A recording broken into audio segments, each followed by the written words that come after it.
વંદે ગુજરાત.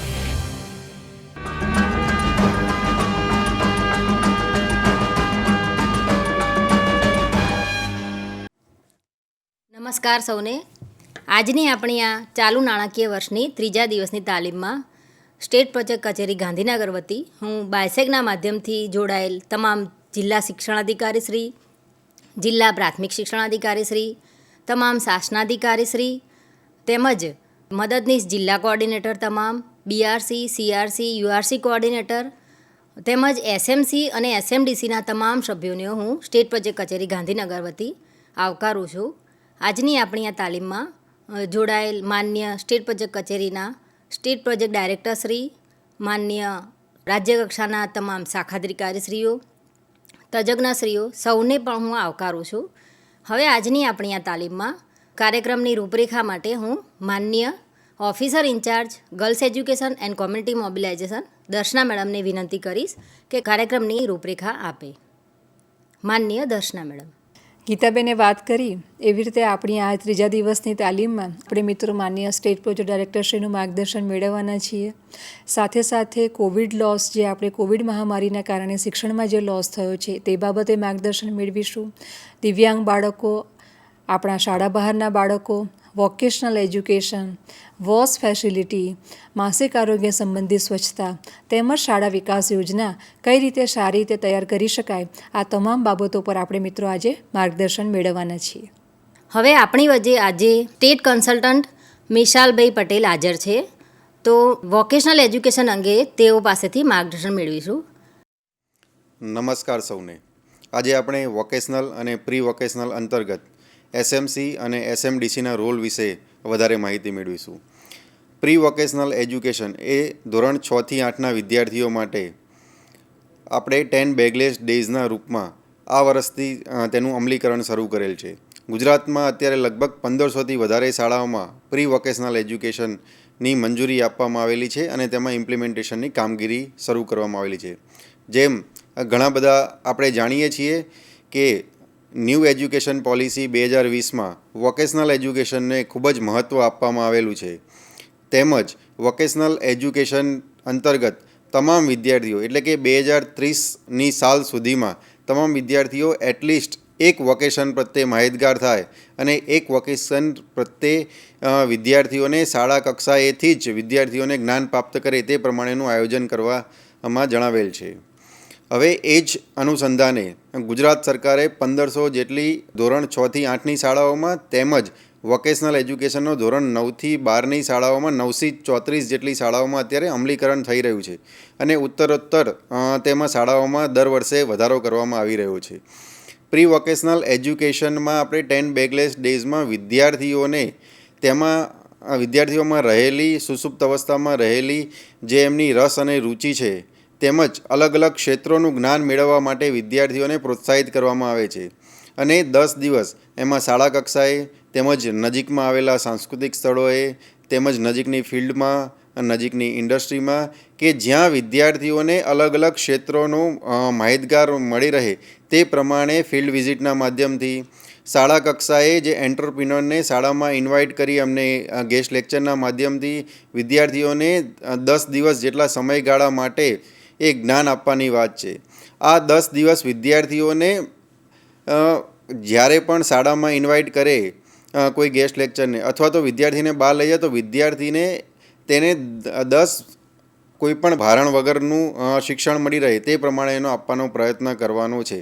હવે આપણે વોકેશનલ એજ્યુકેશનની વાત કરીએ તો વિદ્યાર્થી જ્યારે ધોરણ 6, 7, 8માં અલગ અલગ ક્ષેત્રો વિશે માહિતી મેળવેલી છે, એમાંથી વિદ્યાર્થી પોતાના જે રસ અને રુચિ છે તે વિષયમાં ધોરણ 9 અને 10માં વ્યવસાયિક લક્ષી શિક્ષણ પ્રાપ્ત કરે તે પ્રમાણેનું આયોજન કરવાનું છે. એટલે કે ધોરણ 6, 7 અને 8માં વિદ્યાર્થીએ જે અલગ ક્ષેત્રોની માહિતી મેળવી છે તે ક્ષેત્રોમાંથી વિદ્યાર્થી પોતાના રસ અને રુચિવાળા ક્ષેત્રમાં ધોરણ 9માં એડમિશન લે અને પછી ધોરણ 9, 10, 11 અને 12માં વ્યવસાયિક શિક્ષણ પ્રાપ્ત કરે તે પ્રમાણેનું આયોજન કરવા માટે નેશનલ એજ્યુકેશન પોલિસીમાં વિદ્યાર્થીઓનો વોકેશનલનો આ પાથ દર્શાવેલ છે.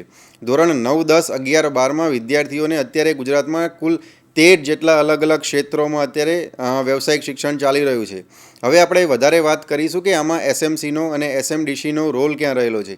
તો જ્યારે પ્રી વોકેશનલ એજ્યુકેશનમાં જ્યારે આપણે ફિલ્ડ વિઝિટ કરાવવાની છે કે શાળા કક્ષાએ ગેસ્ટ લેક્ચર કે જે અન્ય જે ઇન્ડસ્ટ્રીના એક્સપર્ટ છે એમને શાળા કક્ષાએ આપણે ઇન્વાઇટ કરવાના છે, તો ત્યારે આપણે જ્યાં શક્ય હોય ત્યાં શાળા કક્ષાએ શાળાના આચાર્યશ્રીઓ, જે નોડલ ટીચર આપણે પ્રી વોકેશનલમાં જે આઈડેન્ટિફાઈ કરેલા છે એ, અને જે એસએમસીના કમિટી મેમ્બર્સ હોય તેમને સાથે મળી અને 10 દિવસનું જે કેલેન્ડર નક્કી કરવાનું છે પ્રી વોકેશનલ એજ્યુકેશન માટેનું, તો એમાં કયા ગેસ્ટ લેક્ચરને બોલાવીશું, એ ગેસ્ટ લેક્ચર કયા ટોપિક ઉપર ચર્ચા કરશે અને એમાંથી વિદ્યાર્થીઓને અન્ય સબ્જેક્ટ સાથે કઈ રીતે સંકલન કરવામાં આવશે.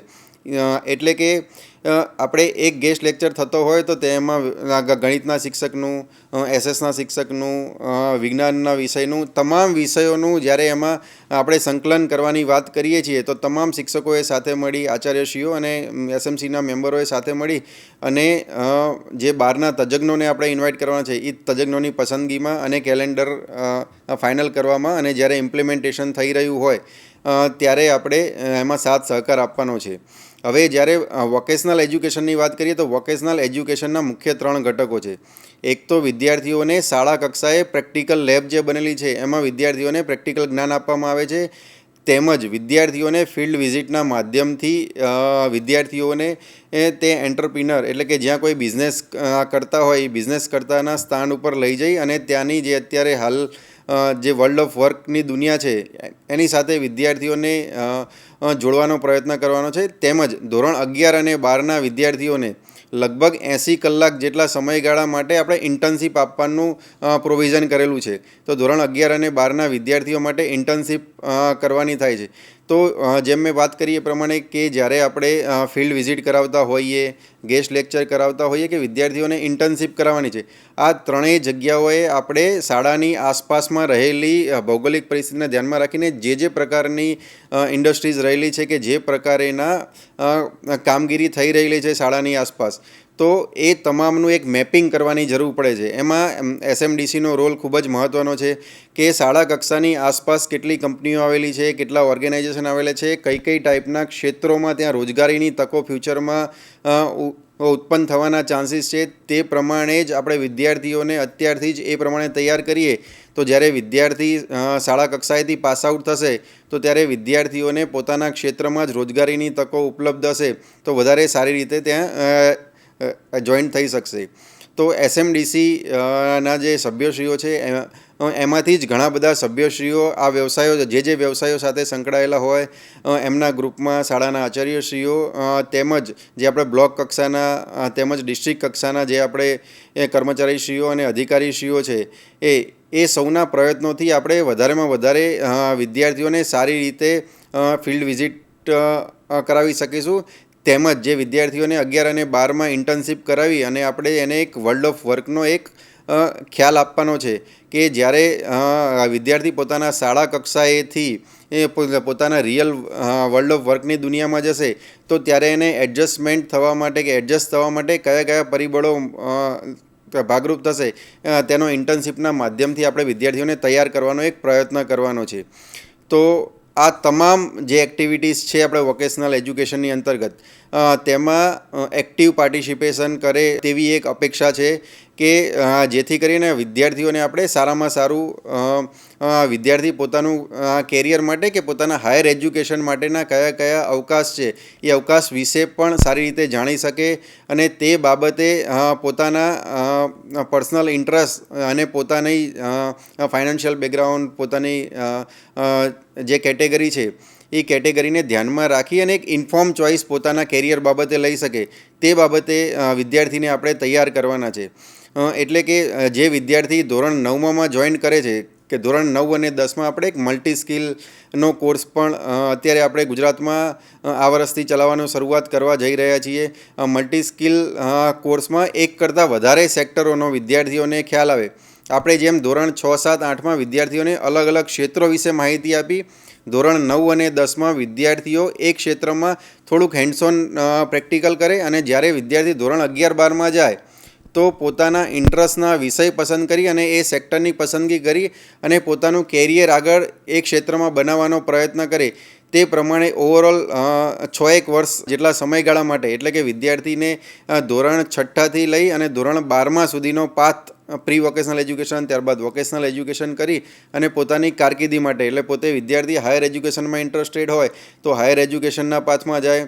પછી અત્યારે જે નવીન ક્ષેત્રો આવેલા છે કે જેમાં બેચલર ઇન વોકેશનલ એજ્યુકેશન છે કે અન્ય જેમાં વિદ્યાર્થીઓનો ઇન્ટરેસ્ટ હોય પોતાની રુચિ હોય તે ક્ષેત્રમાં પોતાનું આગળ કેરિયર બનાવી શકે છે.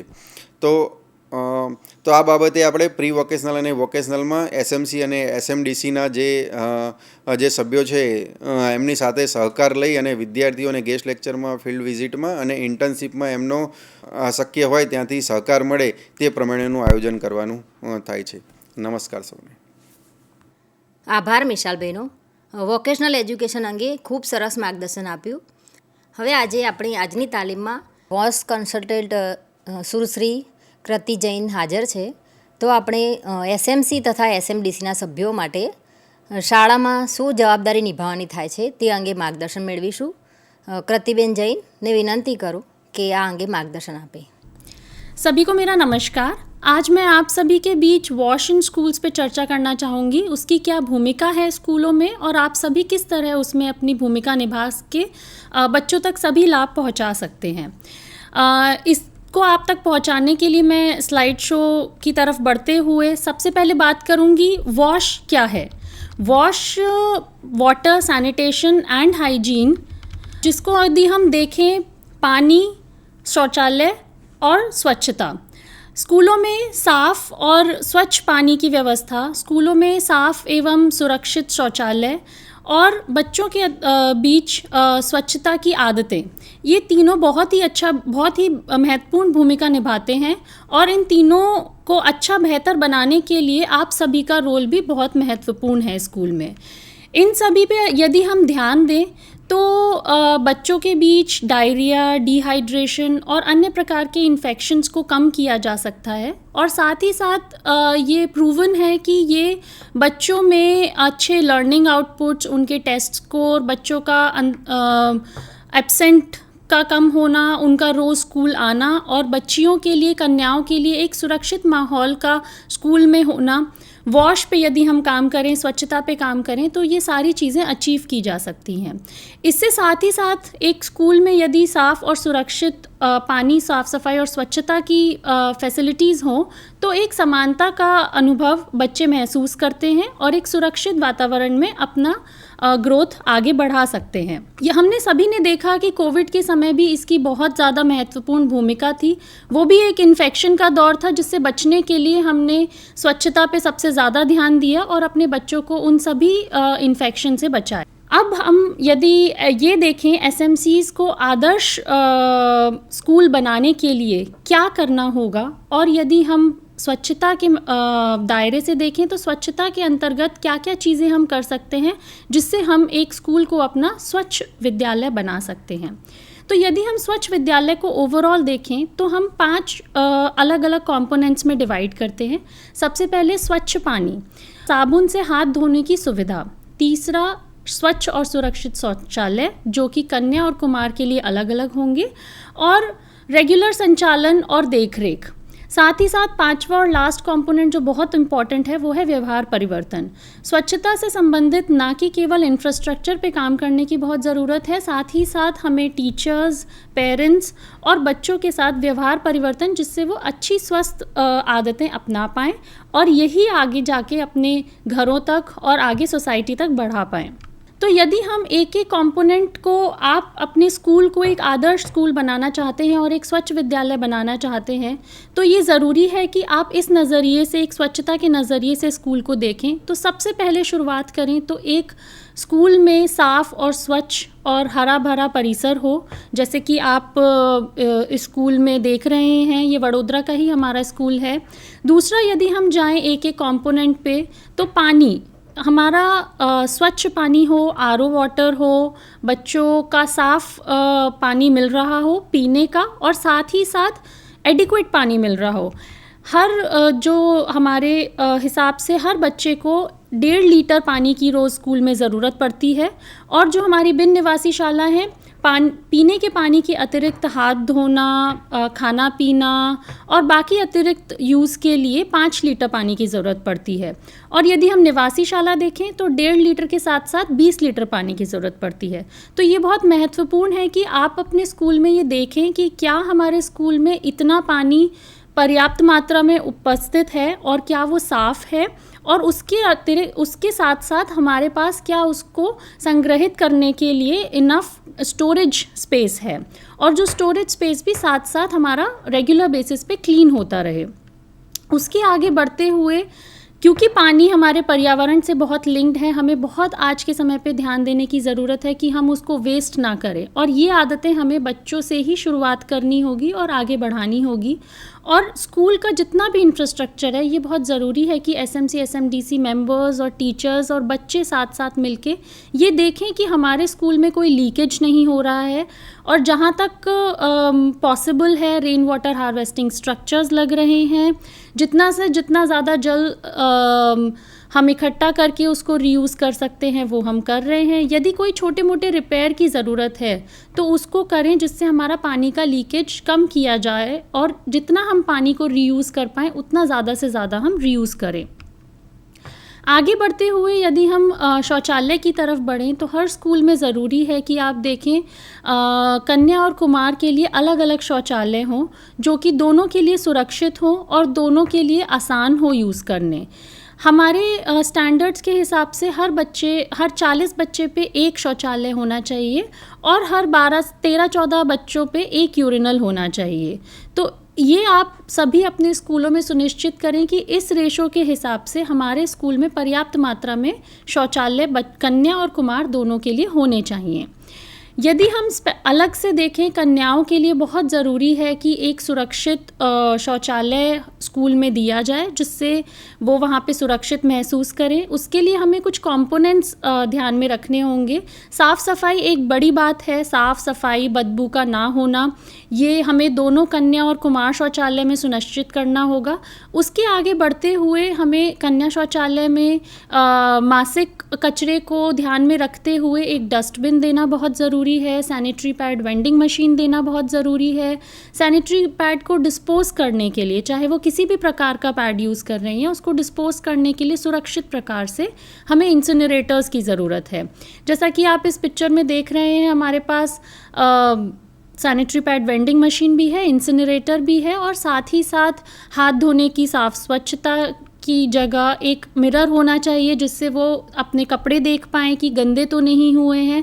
और ये छोटी छोटी सुविधाएं एक कन्या शौचालय में बहुत ज़्यादा महत्वपूर्ण हैं, उनको एक कंफर्टेबल एक्सपीरियंस देने के लिए। कुमार शौचालय में भी हमें इन सभी चीज़ों का ध्यान रखना है। साथ ही साथ हमें जो उनके यूरिनल्स होते हैं, उनकी हाइट बच्चों की एज के हिसाब से और बच्चों की हाइट के हिसाब से हमें पर्याप्त रखनी है। जैसे आप इस पिक्चर में देख सकते हैं, छोटे बच्चों के लिए लोअर हाइट पे यूरिनल्स और बड़े बच्चों के लिए ऊंची हाइट पे यूरिनल्स। और साथ ही साथ हम सबसे ज़्यादा स्कूलों में एक चैलेंज जो फेस करते हैं वो है यूरिनल्स के पास हमारी बदबू ना हो, तो उसके लिए रेगुलर क्लीनिंग और पाइपिंग ऐसी हो कि पानी साथ के साथ उसमें जब भी हर यूज़ के बाद वो पानी इस्तेमाल हो के वहाँ पे से क्लीन हो जाए। तो ये चीज़ें आपको बहुत ध्यान देनी है अपने स्कूल को साफ़ और स्वच्छ बनाने के लिए। उससे आगे बढ़ते हुए अगर हम देखें, चिल्ड्रन विद स्पेशल नीड्स के लिए हर स्कूल में एक शौचालय होना बहुत बहुत आवश्यक है और मैंडेटरी भी है। तो हमें उसको ध्यान में रखते हुए एक उसके स्टैंडर्ड्स के हिसाब से, CWSN स्टैंडर्ड्स के हिसाब से हमें शौचालय रखना है, जिसमें हमें हैंड ड्रिल्स होने चाहिए, हाथ धोने की सुविधा अंदर ही होनी चाहिए, डोर बाहर की तरफ खुला होना चाहिए, डोर बड़ा होना चाहिए। यदि कोई बच्चा व्हील चेयर पे है तो वो बिना किसी अटक के अब शौचालय को इस्तेमाल कर पाए और अपनी व्हील चेयर अंदर तक ले जाकर सुरक्षित तरीके से इस्तेमाल करके बाहर तक उसको आ पाए आसानी से। और साथ ही साथ हमें इसको चाइल्ड फ्रेंडली बनाने के लिए, जैसा कि आप देख रहे हैं, शौचालय के अंदर भी जो हाथ धोने की व्यवस्थाएं हैं वो हाइट के अनुसार होनी चाहिए। छोटे बच्चों के लिए लोअर हाइट और बड़े बच्चों के लिए ऊंची हाइट पे सभी के लिए सोप रखा होना चाहिए, हैंड टॉवल होना चाहिए।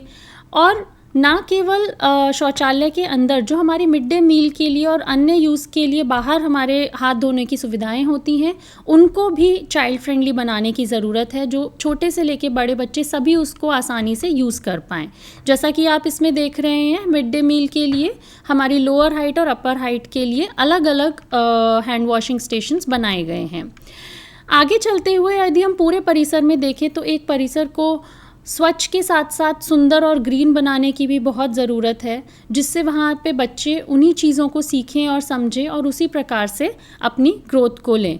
न केवल ग्रीनरी बाहर, जबकि क्लासरूम और अंदर भी हमें स्वच्छ, कॉरिडोर्स और क्लासरूम्स को भी हमें स्वच्छ रखने की ज़रूरत है, जो हमारे ओवरऑल स्कूल के इन्वायरमेंट को बेहतर बनाता है। और जो हमारे सफाई कर्मचारी हैं, उनसे हमारी सफाई रेगुलर होती रहे। हम देखते हैं ऑपरेशन मेंटेनेंस, रख रखाव जो है हमारा इंफ्रास्ट्रक्चर बनने के बाद, वो सबसे बड़ा चैलेंज रहता है। तो आप सभी से विनती है कि इस कंपोनेंट पे आप सबसे ज़्यादा ध्यान दें और ये देखें कि सभी स्कूलों में सफाई कर्मचारी अपॉइंटेड हैं। कोई लोकल अगर अवेलेबल है तो उनको स्कूलों से जोड़ें और उनकी सुरक्षा का भी इसमें बहुत ध्यान देने की ज़रूरत है। उनके पास सारे उपकरण हों जिससे वो सुरक्षित तरीके से साफ़ सफाई कर पाएँ और स्कूल को एक अच्छा वातावरण दे पाएँ, और इसमें साथ ही साथ बच्चों का भी इन्वॉल्वमेंट हम इसमें कर सकते हैं।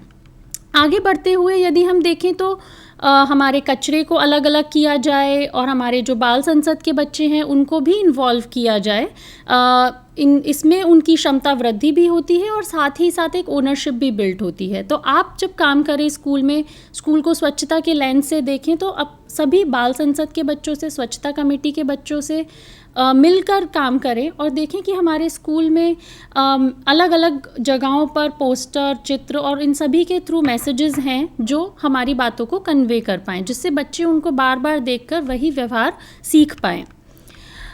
और आखिर में हम देखेंगे कि बहुत महत्वपूर्ण है, जब मिड डे मील होता है तो उससे पहले और उसके बाद और वो बनते समय भी स्वच्छता का बहुत ज़्यादा ध्यान रखा जाए, जिससे हर एक बच्चा एक सेफ़ मील स्कूल में ले पाए।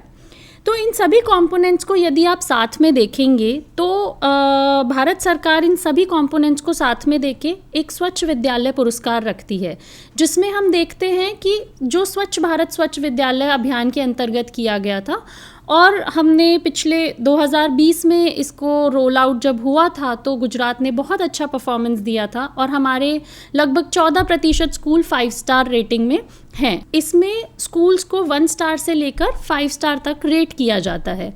तो आप सभी से मेरी रिक्वेस्ट है कि आप ये देखें कि आपको पता होना चाहिए आपका स्कूल कौन से स्टार पर है।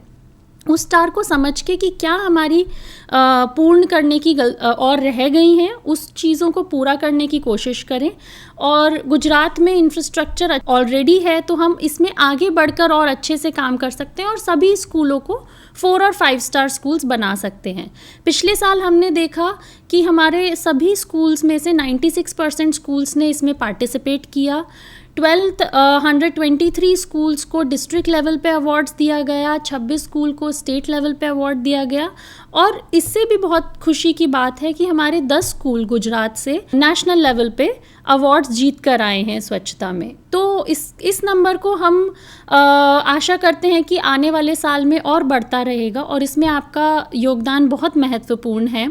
और इसको, इन सारी चीज़ों को देखने के लिए बहुत सीधी सी बात है कि आप अपने स्कूल में जो 59 इंडिकेटर्स स्वच्छ विद्यालय पुरस्कार की चेकलिस्ट है जो हर प्रिंसिपल के पास है आज के दौर पे, उसको लेके सारे एसएमसी मेंबर्स और यदि कुछ एसएमसी मेंबर्स स्कूल में एक चक्कर लगाएं और ये सब देखें कि क्या हमारे स्कूल में ये सब है और क्या चीज़ें नहीं हैं, तो उनको पूरा करने के लिए हम कहाँ से पूरा कर सकते हैं। क्या लोकल संसाधनों से वो यूज़ हो सकता, काम हो सकता है, या फिर उसके लिए अगर फाइनेंशियल बजट चाहिए तो हम ग्राम पंचायत से 15 फाइनेंस कमीशन में जो बजट है उसके लिए भी रिक्वेस्ट कर सकते हैं।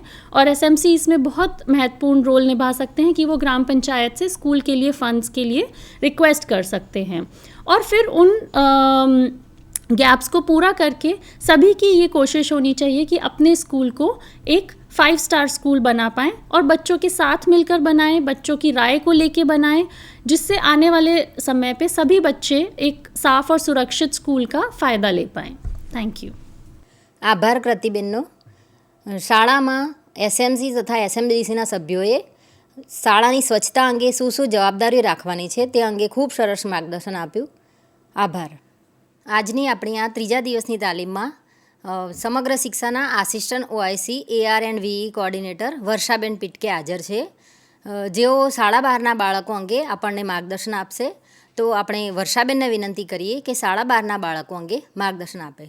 વર્ષાબેન. નમસ્કાર, મારું નામ વર્ષા પીટકે છે. હું સમગ્ર શિક્ષા ગાંધીનગરમાં રાજ્ય કચેરીમાં STP શાખામાં શાળા બહારના બાળકો માટે કામગીરી કરું છું. આપ સૌ જાણો છો કે સમગ્ર શિક્ષાની ગાઈડલાઈન અને નવી શિક્ષણ નીતિ 2020માં એવું કહેવામાં આવ્યું છે કે જે 6 થી 18 વર્ષના બાળકો છે એ એમનું 1 થી 12 ધોરણનું શિક્ષણ કોઈપણ જાતના ભેદભાવ વગર સમાનતાપૂર્વક અને ગુણવત્તાયુક્ત શિક્ષણ પ્રાપ્ત કરે. ટૂંકમાં જે બાળક પહેલાં ધોરણમાં પ્રવેશ કરે છે એ બાળક એનું 12 ધોરણ સુધીનું શિક્ષણ પૂર્ણ કરે. જે આ બાળકો છે એ એમનું 12 ધોરણ સુધીનું શિક્ષણ પૂર્ણ કરે એ માટે આપણે કામગીરી કરી રહ્યા છે અને એ માટેના પ્રયત્નો આપણે કરી રહ્યા છીએ. જે બાળક છે એ બાળકના ઘરની આસપાસ શાળા નથી, શાળા દૂર છે, બાળકને શાળાએ જવામાં મુશ્કેલી પડી રહી છે, વચ્ચે નદી નાળા આવે છે, હાઈવે છે, જંગલ વિસ્તાર છે, એવી પરિસ્થિતિમાં બાળક શાળાએ જઈ શકતું નથી. તો આવી પરિસ્થિતિમાં સમગ્ર શિક્ષા અંતર્ગત આ બાળકોને માટે ટ્રાન્સપોર્ટ સુવિધા છે, મફત પરિવહન સુવિધા. જ્યાં 1 થી 5 ધોરણની શાળા છે અને બાળક શાળાએ નાનું બાળક છે, શાળાએ ચાલીને જઈ શકતું નથી, તો એવા બાળક માટે મફત પરિવહન સુવિધા પૂરી પાડવામાં આવે છે, ટ્રાન્સપોર્ટ ફેસિલિટી પૂરી પાડવામાં આવે છે. 1 થી 5 ધોરણ માટે બાળકના ઘરથી શાળાનું અંતર 1 કિલોમીટરથી વધારે હોય ત્યારે આ સુવિધા મળવાપાત્ર છે. જ્યારે 6 થી 8 ધોરણનું બાળક છે અને શાળાએ એના ઘરથી શાળાનું અંતર 3 કિલોમીટરથી વધારે છે ત્યારે આ બાળકને મફત પરિવહન સુવિધા મળવાપાત્ર છે, એટલે કે ટ્રાન્સપોર્ટ ફેસિલિટી. એવી જ રીતે માધ્યમિક કક્ષાએ એટલે કે ધોરણ 9 અને 10 માટે વિદ્યાર્થીઓને શાળાએ જવામાં મુશ્કેલી પડે છે, શાળાનું અંતર વધારે છે. માધ્યમિક માટે શાળાનું અંતર 5 કિલોમીટરથી વધારે હોય ત્યારે એવા વિદ્યાર્થીઓને શાળાએ જવા માટે ટ્રાન્સપોર્ટ સુવિધા મળવાપાત્ર છે. માધ્યમિક કક્ષાએ વિદ્યાર્થીઓને શાળાએ જવા માટે સરકારશ્રીની અન્ય યોજનાઓ પણ છે, એમાં મફત બસ પાસ સુવિધા પણ છે. તો એનો લાભ પણ વિદ્યાર્થીઓ લઈ શકે છે. તે બાળક કોઈપણ પ્રકારની મુશ્કેલી વગર શાળાએ પહોંચે એ અગત્યનું છે, એના માટે આપણે પ્રયત્નશીલ છીએ. હવે એ બાળકો જે છે કે જે બાળકો શાળાએ જતા નથી, એ કોઈ પણ કારણ હોઈ શકે છે. શાળાએ ન જવાના બાળક બીજા કોઈ કાર્યમાં રોકાયેલું હોય, નાના ભાઈ બહેનને સાચવવા રોકાતું હોય, ખેત મજૂરી કરતું હોય, ઘરકામમાં મદદ કરતું હોય, એવા કોઈ પણ કારણોસર બાળક શાળાએ જઈ શકતું નથી. તો આવા શાળાએ ન જતા બાળકો માટે શિક્ષણ વિભાગ દ્વારા એક ઠરાવ કરવામાં આવ્યો છે કે જે બાળક 30 દિવસથી વધારે ગેરહાજર રહેતું હોય તો એવા બાળકનું નામ શાળાના હાજરી પત્રકમાંથી કમી કરવામાં આવે છે, એટલે કે એ બાળક ડ્રોપ આઉટ થઈ જાય છે. આપ જાણો છો, આપના ગામના વિસ્તારમાં, આજુબાજુના વિસ્તારમાં, ફળિયામાં એવું કોઈ બાળક છે કે જે અઠવાડિયાથી 10 દિવસથી 15 દિવસથી શાળાએ જતું નથી. તો આપના ધ્યાનમાં હશે જ, એ શાળાના સમયમાં જો ઘરે રહેતું હોય તો આપ એ બાળકનો સંપર્ક કરો, એને મળો, એની શું મુશ્કેલી છે એ જાણવાનો પ્રયત્ન કરો, એના વાલીને પણ સમજાવો અને એ બાળકને પરત શાળાએ લઈ આવો. એ બાળકને ડ્રોપઆઉટ થતું અટકાવો. જો એ બાળક શાળાએ ફરી આવી જશે તો એ ફરીથી ક્યારેય ડ્રોપઆઉટ થશે નહીં. તો એ માટે પણ આપ પ્રયત્ન કરો કે બાળકને ડ્રોપઆઉટ થતું આપણે અટકાવી શકીએ. હવે જે બાળકો એવા છે કે જે લાંબા સમયથી ડ્રોપઆઉટ છે, શાળાએ જતા નથી, અધવચ્ચેથી એમણે શાળા છોડી દીધી છે, તો એવા બાળક માટે સમગ્ર શિક્ષા અંતર્ગત સર્વે કરવામાં આવે છે. આવા બાળકોની ઓળખ કરવામાં આવે છે. દર વર્ષે આવા બાળકોનો સર્વે કરવામાં આવે છે. આ બાળકો માટે એક સર્વે ફોર્મ છે જે શાળા કક્ષાએ ઉપલબ્ધ છે. શાળા કક્ષાએ જે આ ફોર્મ ઉપલબ્ધ છે એમાં બાળકની પ્રાથમિક માહિતી માંગવામાં આવે છે. બાળકનું નામ, વાલીનું નામ, એમનું સરનામું, બાળક કેટલા સમયથી ડ્રોપઆઉટ છે, કયા ધોરણમાંથી ડ્રોપઆઉટ છે, કયા કારણથી ડ્રોપઆઉટ છે, એ બધી વિગતો એમાં ભરવાની હોય છે. આ ફોર્મ ભરીને એને શાળા કક્ષાએ આપવાનું હોય છે. શાળા કક્ષાએ ફોર્મ આવે ત્યારે એ ફોર્મની ચાઇલ્ડ ટ્રેકિંગ સિસ્ટમમાં એન્ટ્રી કરવામાં આવે છે. ચાઇલ્ડ ટ્રેકિંગ સિસ્ટમમાં એન્ટ્રી થયા પછી એ બાળક માટે એને કયા પ્રકારની તાલીમની જરૂર છે, એને શાળામાં પરત લાવવા માટે શું એને કરી શકાય એ માટેનું આયોજન કરવામાં આવે છે. એટલે આપ જોશો કે જે બાળકની ઓળખ થવી ખૂબ જરૂરી છે. જે બાળક શાળાથી નથી જતું, એને વંચિત રહી જાય છે, એ બાળકની ઓળખ થવી ખૂબ જરૂરી છે. જો બાળકની ઓળખ થશે, એ સર્વેમાં આવશે, તો આપણે એના માટે કંઈક વ્યવસ્થા કરી શકીશું, એના માટે આપણે કંઈક આયોજન કરી શકીશું. તો જે બાળક સર્વેમાં નોંધાયેલ છે, એની ઓળખ થયેલ છે, એ બાળકની ચાઇલ્ડ ટ્રેકિંગ સિસ્ટમમાં એન્ટ્રી થયા પછી એના માટે એને કયા પ્રકારના અભ્યાસની જરૂર છે એનું આયોજન કરવામાં આવે છે. એના માટે આપણે ખાસ તાલીમ કરીએ છીએ, એને આપણે સ્પેશિયલ ટ્રેનિંગ કહીએ છીએ, અને એના માટે એક સ્પેશિયલ ટ્રેનિંગ સેન્ટર ચલાવવામાં આવે છે. તો આ જે સ્પેશિયલ ટ્રેનિંગ સેન્ટર છે એ બાળમિત્ર દ્વારા ચલાવવામાં આવે છે, અને બાળ મિત્રની પસંદગી સ્થાનિક કક્ષાએથી શાળા વ્યવસ્થાપન સમિતિ દ્વારા કરવામાં આવે છે. જો ગામના જ સ્થાનિક બાળ મિત્ર બહેન કે ભાઈ બહેનને પ્રથમ પસંદગી આપવામાં આવે છે. ગ્રેજ્યુએટ હોય, પીટીસી હોય કે બીએડ હોય, આવા ગામના જ સ્થાનિક ભાઈ કે બહેન હોય એને પ્રથમ પસંદગી આપીને એમને બાળમિત્ર તરીકે પસંદ કરવામાં આવે છે. અને આ બાળમિત્રને તાલીમ આપવામાં આવે છે. આ બાળમિત્ર તાલીમ લીધા પછી ગામમાં જ એસટીપી વર્ક શરૂ કરે છે. એટલે આપના ગામના બાળકો જે છે આવા શાળા બહાર હોય તો આપના ધ્યાનમાં તો હશે જ. ગામના ફળિયામાં હોય, ખેતરમાં હોય કે ગામની બહાર પણ જો આજુબાજુના વિસ્તારમાં હોય તો એવા બાળકનો તમે સર્વે કરીને એને ચાઇલ્ડ ટ્રેકિંગ સિસ્ટમમાં એની એન્ટ્રી થવી ખૂબ જ આવશ્યક છે. તો સ્પેશિયલ ટ્રેનિંગ સેન્ટર શરૂ થયું, એમાં બાળક આવ્યું, એને એની વયને અનુરૂપ ધોરણની તાલીમ આપવામાં આવી. એ તાલીમ પૂર્ણ કર્યા પછી એ બાળકને સામાન્ય શાળામાં એની વયને અનુરૂપ ધોરણમાં મુખ્ય પ્રવાહમાં એને સામેલ કરી દેવામાં આવે છે.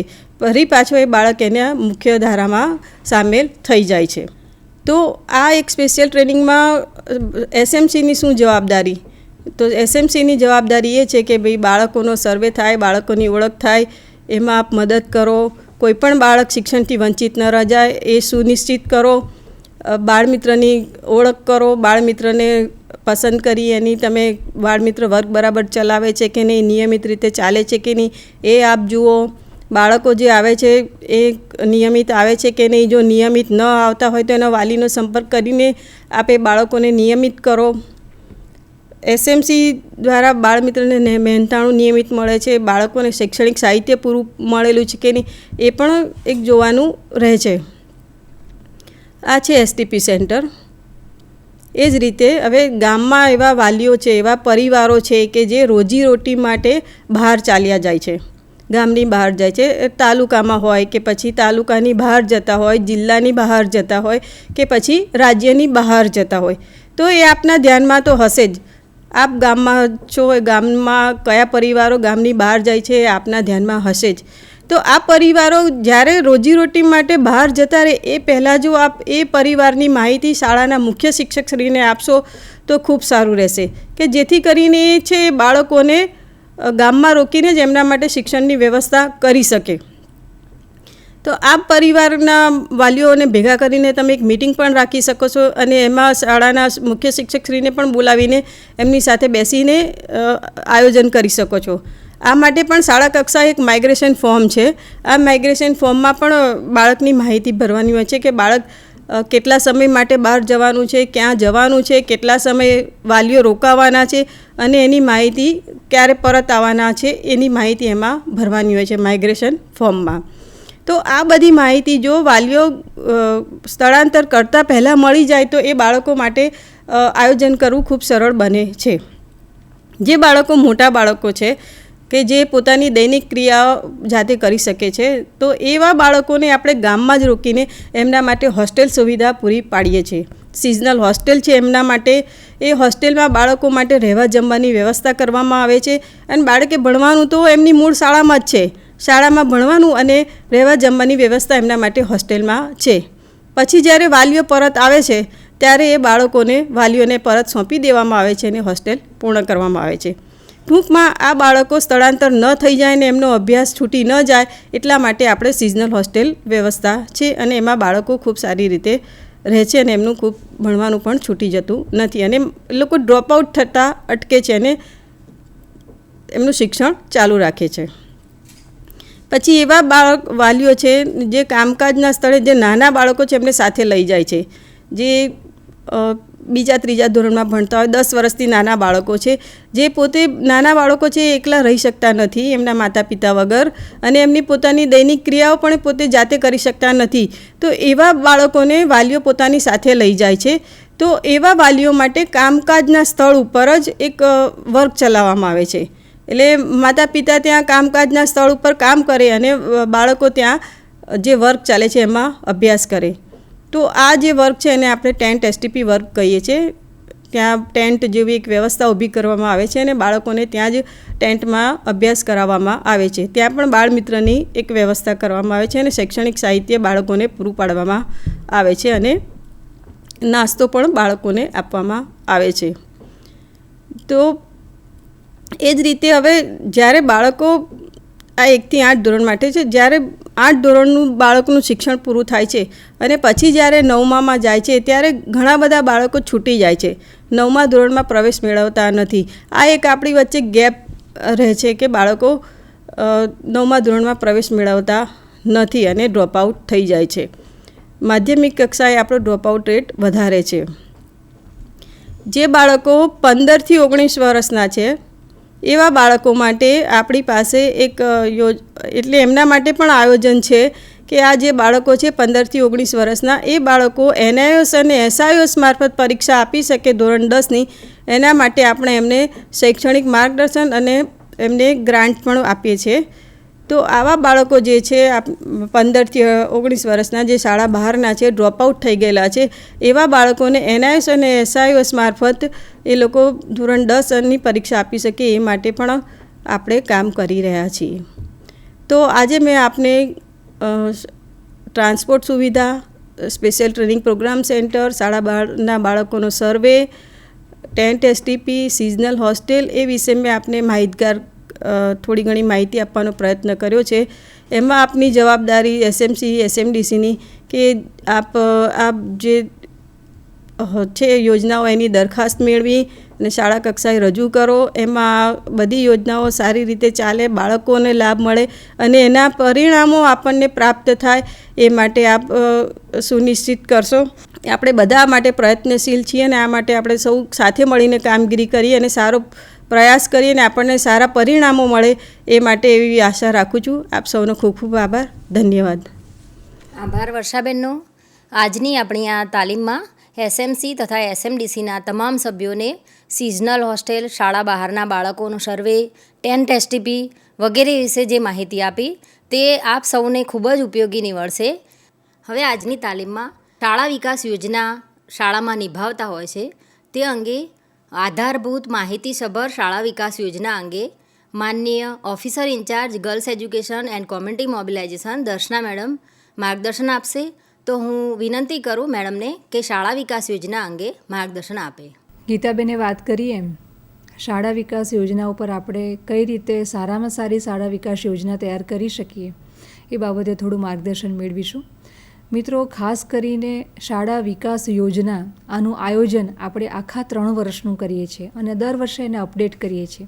ત્યારે એ વસ્તુ ખાસ સુનિશ્ચિત કરીએ કે આપણે જે આયોજન કરીએ છીએ ખરેખર આઉટકમ બેઝ છે કે કેમ. જેમ કે મેં આયોજન કર્યું કે મારી શાળાના બાળકોની સંખ્યા મારે આટલી કરવી છે આગામી 3 વર્ષમાં, તો એ બાળકોની સંખ્યા ખરેખર 3 વર્ષ પછી વધી કે કેમ. એટલે આપણે પુરાવા આધારિત એવિડન્સ બેઝ શાળા વિકાસ યોજના તૈયાર કરવી છે. પ્રેઝન્ટેશનના માધ્યમથી કઈ રીતે આપણે શાળા વિકાસ યોજનાને આયોજન, કારણ કે મિત્રો આપ સૌને ખબર હશે, આચાર્યશ્રીઓને ખાસ ખબર હશે કે આવતા નાણાકીય વર્ષમાં આપણે આગામી 3 વર્ષનું એટલે 2023-24, ત્યાર પછી 24-25 અને 25-26 એટલે 2026 સુધીનું આયોજન આપણે શાળા વિકાસ યોજનામાં આપણી શાળા માટે કરીશું.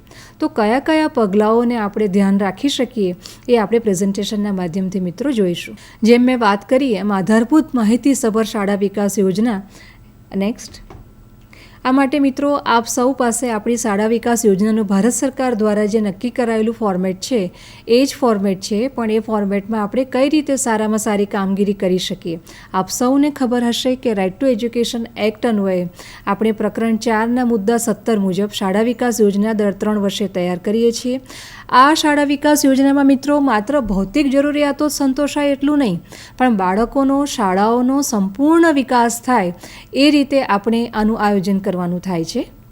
જેમાં મેં આપને વાત કરીએ એમ પુરાવા આધારિત યોજના એટલે કે આધારભૂત માહિતીસભર શાળા વિકાસ યોજના, એને સમજીએ કે એટલે શું, કે જેમાં આધારભૂત માહિતીસભર શાળા વિકાસ યોજના એટલે કે શૈક્ષણિક યોજનાઓ અને વ્યવહારો બાળકોના શૈક્ષણિક સ્તરમાં વધારો કરતા હોય તેવા પુરાવા આધારિત હોય, એટલે કે ખરેખર એના લર્નિંગ આઉટકમ્સમાં સુધારો જોવા મળ્યો એવું 3 વર્ષના અંતે જો આપણે આયોજન કર્યું છે તો આપણે આ વસ્તુને રિઝલ્ટમાં જોઈ શકીએ. નેક્સ્ટ, એ રીતે આપણું શું શું પગલાં છે, તો નંબર 1 પહેલાંમાં પહેલું કે જો આપણું આયોજન સુવ્યવસ્થિત હશે તો આપણે એના અમલીકરણમાં, ત્યારબાદ એના મૂલ્યાંકન અને નિરીક્ષણમાં, અને ત્યાર પછી એમાં જો કોઈ સુધારાની જરૂરિયાત છે તો એ સુધારો કરી શકીશું. આગળ જોઈશું, જેમાં ખાસ કરીને આપની સમક્ષ જે ઉપરના ભાગે આપ જોઈ રહ્યા છો કે પૂર્વ આયોજન એટલે કે આપણું આયોજન કઈ રીતનું છે, એટલે એને આયોજન કરતાં પહેલાંનું પૂર્વ આયોજન, ત્યાર પછી આપણા સ્ટેક હોલ્ડર એટલે કે જે હિતધારકો છે જે આની સાથે સંકળાયેલા છે એની ઓળખ, આ હિતધારકોનું જોડાણ, જરૂરિયાતનું મૂલ્યાંકન થાય, એના મુજબની કાર્યયોજના તૈયાર થાય, ત્યાર પછી એનું અમલીકરણ અને વાર્ષિક મૂલ્યાંકન. તો ખાસ કરીને મિત્રો પૂર્વ તૈયારી અને પુરાવા એકત્ર કરવા એટલે કે આપણે ખરેખર શું જરૂરિયાત છે એને જો જોવું હોય તો શાળાઓએ સ્થાનિક પરિસ્થિતિને આધારે આધારભૂત માહિતીસભર શાળા વિકાસ યોજનાના હેતુને વિગતવાર રીતે સમજવું છે. શાળાઓએ ગત વર્ષના એસટીપીને વાર્ષિક સ્વમૂલ્યાંકન પ્રક્રિયા અચૂક પૂર્ણ કરવી જોઈએ કે અગાઉ જે આપણે આયોજન કર્યું હતું તે મુજબમાં આપણે કેટલી સિદ્ધિઓ હાંસલ કરી શક્યા.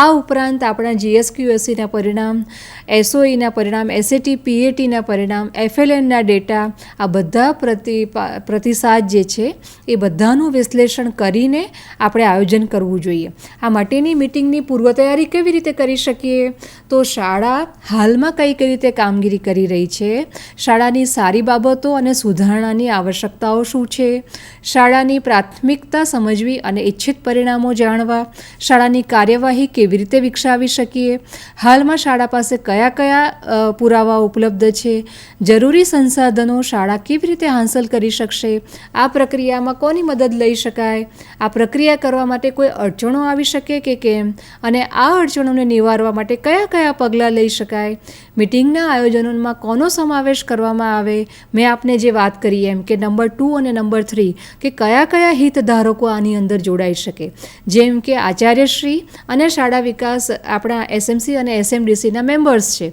આ સિવાય હું કોનો સમાવેશ કરી શકું એ આગળની સ્લાઇડમાં જોઈએ. જેમાં જે 4 સર્કલ આપ જોઈ રહ્યા છો મિત્રો, એમાં પહેલું સમગ્ર શિક્ષા, GCRT, આપણા અલગ અલગ જે શિક્ષણના વિભાગો છે, વિદ્યા સમીક્ષા કેન્દ્ર, પ્રાથમિક શિક્ષણ નિયામકની કચેરી, માધ્યમિક શિક્ષણ બોર્ડ, આ બધા રાજ્ય કક્ષાએથી મહેનત કરશે. એવી જ રીતે જિલ્લા કક્ષાએ આપણી ઓફિસ, ડાયટ, CSR, સ્થાનિક NGO પણ હોઈ શકે. ત્યાર પછી બ્લોક કક્ષાએ જઈએ ત્યારે BRC, CRC કોઓર્ડિનેટર અને BRP કોઓર્ડિનેટર, અને ત્યાર પછી શાળા કક્ષાએ આપણા શાળામાં વાલી, શાળા વ્યવસ્થાપન સમિતિના સભ્યો, સમુદાયના અન્ય સભ્યો અને ગ્રામ પંચાયતના સભ્યો. એટલે મિત્રો આ બધા જ આપણા હિતધારકો બને, અને આ હિતધારકો એટલે કે સ્ટેક હોલ્ડર્સ કે જે આપણી શાળા વિકાસ યોજના તૈયાર કરવામાં બધા જ લોકો ભાગીદારી નોંધાવશે. હવે આ હિતધારકોનું જોડાણ કઈ રીતે થાય, નેક્સ્ટ સ્લાઇડમાં જોઈશું, કે જેમાં આપણે નક્કી કરીએ કે આ લોકોને આપણે કઈ રીતે જોડી શકીએ. તો પહેલું ચર્ચાનો હેતુ સમજવો, કયા વિષય ઉપર ચર્ચા કરવી છે તેનું આયોજન, સંસાધનોને ધ્યાનમાં રાખીએ કે આપણી પાસે ખરેખર કયા રિસોર્સિસ ઉપલબ્ધ છે, બરાબર છે. એ રીતે આપણા હિતધારકોમાં માતા પિતા, SMC, સરપંચ, સમુદાય અને એ વાલી કે જેનો સંપર્ક કરવો મુશ્કેલ છે, આ બધાને આપણે સામેલગીરી કરીને શાળા વિકાસ યોજનાના આપણા જે લક્ષ્યાંકો નક્કી કરેલા છે તે બાબતની આપણી જરૂરિયાતોની વ્યૂહરચના બનાવવાની થશે. નેક્સ્ટ, જરૂરિયાતોનું મૂલ્યાંકન. હવે શાળામાં તો મિત્રો આપ સૌને ખબર છે ઘણી બધી જરૂરિયાતો છે, જેમ કે શાળામાં કુમાર અને કન્યા માટે અલગ અલગ શૌચાલયની વ્યવસ્થા છે કે કેમ, શાળામાં દરરોજ 20 બાળકો ગેરહાજર રહે છે. આ બધી સમસ્યાઓ આપની સામે અમે મૂકી રહ્યા છીએ. આ સિવાયની સમસ્યાઓ પણ આપની પાસે હોઈ શકે, કે જેમ કે 2 શિક્ષકોની ઘટ છે, 50% બાળકો એવા છે કે જેણે E ગ્રેડ મેળવ્યો છે, 120 બાળકોમાંથી 76 બાળકો વેકેશન બાદ પરત પાછા ફર્યા જ નથી, ગેરહાજર રહ્યા છે. શાળાને કઈ રીતે વધુ વ્યવસ્થિત બનાવી શકાય, પ્રવાસ પર્યટનની વ્યવસ્થા કઈ રીતે કરીએ, બાળકો માટે રોબોટિક શિક્ષણ આપવું છે તો કઈ રીતે આપી શકાય, કોઈ એક જ વિસ્તાર કે ફળિયામાંથી બાળકો ડ્રોપઆઉટ થતા જોવા મળે છે તો કઈ રીતે આપણે આને સામેલગીરી કરી શકીએ. તો ખાસ કરીને મિત્રો, સમુદાય સાથે શાળા વિકાસ માટેની જરૂરિયાતોનું મૂલ્યાંકન શા માટે જરૂરી છે? કારણ કે બાળકોના શિક્ષણને લગતી જરૂરિયાતો વિશે વધુ જાણકારી હોય, સમુદાય અને બાળકોની જરૂરિયાત અંગે જાગૃતિ હોય, સમુદાયની જરૂરિયાત અને શાળાના આગામી આયોજન સુસંગત છે કે કેમ તે સુનિશ્ચિત કરવું, સમુદાયની ભાગીદારી મેળવવી અને આગામી શાળા વિકાસ કાર્યવાહીમાં વધુમાં વધુ લોકોને સામેલગીરી કરી શકાય. તો આ રીતે મિત્રો, જે રીતે હિતધારકો છે, જેમાં વિદ્યાર્થીઓ, શિક્ષક, આચાર્ય, વાલી, સમુદાય, સમાવેશી શિક્ષણ, સુરક્ષા અને સલામતી અને ઉપલબ્ધ સંસાધનો તેમજ આપત્તિ દરમિયાન શિક્ષણ, આ સાથે આજને આપણી આ તાલીમમાં આપત્તિ સમયે શિક્ષણમાં કોઈ પણ પ્રકારની ચૂક ન થાય તે બાબતે પણ આપણે આપણા સમગ્ર શિક્ષાના સચિવ શ્રી મહેતા સાહેબ પાસેથી પણ માર્ગદર્શન મેળવવાના છીએ. એટલે જ્યારે પણ મિત્રો આપણે આયોજન કરીએ છીએ શાળા વિકાસ યોજનાનું, ત્યારે આપને અમે જે મુદ્દાઓ રજૂ કર્યા એ મુદ્દાઓ ઉપર કયા કયા પ્રકારની વ્યૂહરચના હોઈ શકે. હવે એની અંદર પાછી પ્રાયોરિટી આવે કે કયા મુદ્દાને આપણે પ્રથમ પ્રાયોરિટી આપીએ અને કયા મુદ્દાને આપણે મધ્યમ પ્રાથમિકતા આપીએ અને કયા મુદ્દાને સૌથી ઓછી પ્રાથમિકતા આપીએ. તો પ્રાથમિકતા માટે આપણે આગળની સ્લાઇડમાં જોઈશું કે જેમાં આપણે એને પ્રાથમિકતા માટે અગ્રતાક્રમ આપી શકીએ, કે જે મોસ્ટ પ્રાયોરિટી છે, જે ખૂબ જ જરૂરી છે, કે જેને આપણે એ વિભાગમાં મૂકીએ, પછી B વિભાગમાં મૂકીએ, C, D, E, એવી રીતે આપણે તાત્કાલિક કરવાના કામો, મહત્ત્વના કાર્યો અને ઓછા મહત્ત્વવાળા કાર્યો. તમે જમણી બાજુ ટેબલમાં જોઈ શકો છો કે તાત્કાલિક કરવાના કાર્યોમાં કયા કામો લઈ શકીએ. આપણને અગાઉ જે કામો મૂક્યા હતા એમાંથી જ આપણે સિલેક્ટ કર્યા છે, કે જેમાં 120 બાળકોમાંથી 76 જેટલા બાળકો શાળા શરૂ થયા પછી ગેરહાજર છે. તો આ બહુ મોટી સમસ્યા કહેવાય. શાળામાં 2 શિક્ષકોની ઘટ છે તો આ ખૂબ જ મહત્ત્વનું કામ છે, જે આપણે પ્રાયોરિટી 1માં મૂકવું પડે. 50% બાળકોએ E ગ્રેડ મેળવ્યો છે. શાળામાં દરરોજ 20% બાળકો ગેરહાજર રહે છે. શાળામાં શૌચાલય, ટોયલેટ છે, કન્યાઓ માટે અલગ અલગ ટોયલેટની વ્યવસ્થા કરવાની જરૂરિયાત છે. અને જે એરિયામાંથી ડ્રોપઆઉટ થઈ રહ્યું છે એ એરિયાને આઈડેન્ટિફાઈ કરવો છે.